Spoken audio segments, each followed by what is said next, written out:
Can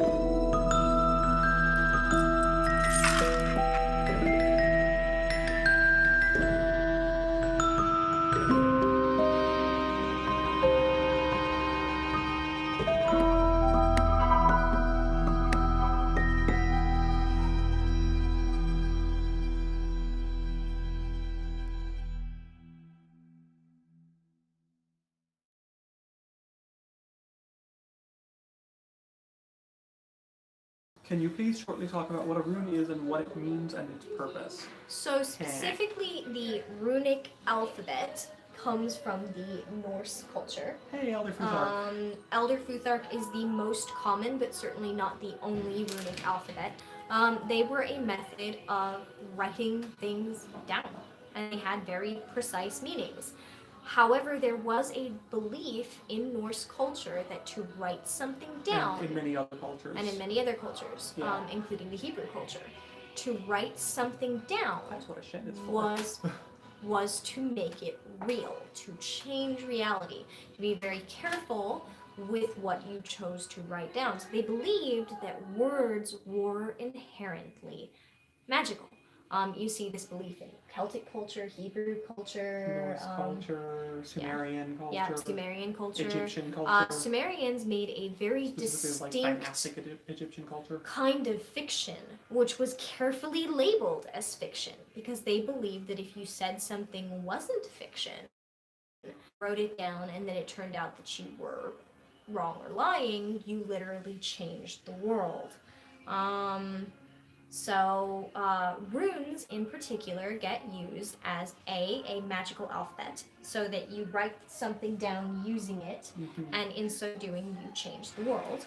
And B, as a system of divination, basically a kind of casting. So if you think back to, before written civilization, and you have these bone casting sets, which we've dug out of graves, these divination sets made of bones and shells and gems and things. Well, the runes are used similarly. You cast them down, and based on how they fall and what's up and what's down and what's laying over what and what's close to what, you can interpret some meaning. Basically about the energies surrounding your life at the time. Runes in particular are used by people who practice Norse paganism, I guess. Okay. A Norse magical system. Yeah. Because they get used by people who want to practice the Norse magical system. We have 3 questions pending, by the way. Or without necessarily borrowing their system of worship. And they also get used by people who, like Erin Whale, who's very openly a Norse reconstructionist heathen. Yeah, she's very openly a Norse reconstructionist. Like, she's about as Alex as possible to get. And that's what she wants to be called. And she does a great deal of ancestor worship, and uses runes. She actually wrote The Beginner's Guide to Asatru.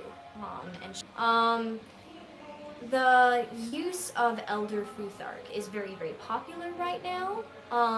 It's made it... I'm not going to say that. They're made of all kinds of materials, from wood to stone to opalite glass. Basically, you find an association in the stone or whatever that works for you and feels right. Get a book on how to interpret them and get started and play around with them. Now, the advice I would give for starting any kind of a divination system that involves an alphabet is to carry it around with you. To pick one every day. Like, reach into the bag, pick one, carry it around with you, and see how its meaning interacts with your daily life.